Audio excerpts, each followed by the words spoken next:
كثير بنسمع من بعض الآباء أو الأمهات عن قصص بتتعلق بصراع وتنافس أطفالهم مع بعضهم البعض. وللحقيقة صراع الأشقاء هو حالة عاطفية طبيعية، بيتنافسوا حتى على كسب قرب وتعاطفكم أنتم كآباء. لذلك أنا بدي أحكي بهذا الفيديو كيف بتعلم أطفالك إنه هن يتعايشوا مع بعضهم البعض حتى يحصلوا على علاقة ناجحة.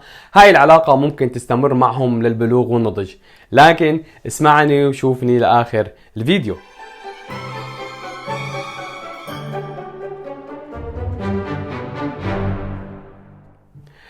السلام عليكم، مرحبا، أهلا وسهلا فيكم جميع.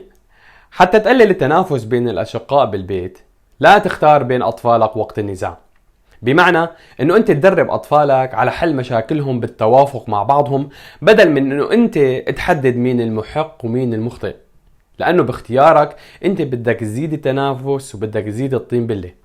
على سبيل المثال، اذا اشتكى احد اطفالك الك انه اخوه ما اعطاه الايباد، اقترح عليه يرجع لاخوه ويخبره بدي اخذ الايباد بس ساعة وبعدها برجع لك اياه. انت كأب مانك مضطر لحضور اي مناقشة او اي تنافس بيحصل بين اطفالك. على العكس، دربهم على تطوير مهارات مثل تقديم التنازلات والانصاف والتناوب والمشاركة، وخاصة الصبر والانتظار. يعني انتظر دورك يلي هو هذا التصرف او هاي المهارة بتفيدهم خارج البيت وبالحياة المستقبلية.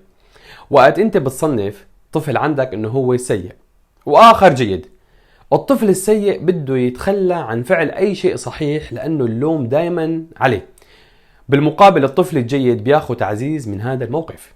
في بعض الأحيان الطفل السيء بيكون صادق، مشان هيك أنت بتعد عن التصنيف مين جيد ومين سيء. وقت المضايقة بين أطفالك علمهم التجاهل أو الموافقة بطريقة طريفة. بمعنى بيقول الأخ لأخوه أنت ريحتك مو طيبة أو مو طبيعية، هو ممكن له يرد عليه تمام كنت ناوي هلأ أتحمم. التحدي والمشاركة بإنجاز عمل ما مع بعضهم البعض، مثل تجميع قطع اللغز أو البوزل المؤلف من قطع كثيرة، هذا التعاون والإنجاز بده يكون مفيد بنزع شرارة التنافس كل ما بديت. انتبه، وقت بيصير قتال لازم انت تتدخل وتفصلهم مباشرة وتهديهم حتى لا يتأذى أي أحد منهم. المشكلة إذا أنت قلت لطفل ما أنه هو سيء، وهذا الطفل السيء راح علم طفل أصغر منه تصرف ما غير مناسب، أكيد بده يتم لومه لهذا الطفل السيء. لكن الأصح أنه أنت تعلم كل الأطفال بغض النظر عن عمرهم أنه هن مسؤولين عن تصرفاتهم، وهي مسؤولية كل طفل على حدة. وحتى الطفل الجيد بيحتاج لمتابعة والتشجيع، مو بيحتاج لتجاهل تصرفه جيد. لأنه أنت تذكر السلوكيات اللي عم بيتم تجاهلها عم تنخفض، وتزيد السلوكيات اللي عم تحظى باهتمام وانتباه مهما كان نوع السلوك. لذلك انتبه للسلوك الجيد.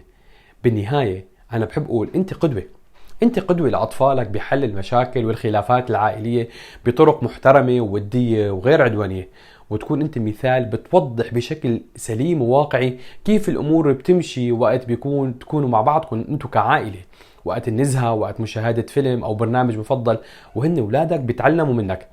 عامل كل طفل كفرد فريد من نوعه، أعطيه اهتمامك وعطفك، وكل طفل له الحق بالوقت معك وكيف إنه هو فريد ومميز بعينك. مشان هيك مشتركي قناة الكرام، إذا عندكم أسئلة أو استفسارات أو قصص متعلقة بتنافس أطفالكم اكتبوها أسفل هذا الفيديو في خانة التعليقات، وشارك الفيديو مع المهتمين وخليني كمان أعرف آرائهم. وإلى لقاء قريب بفيديو جديد إن شاء الله تعالى. تحياتي لكم جميع، سلام.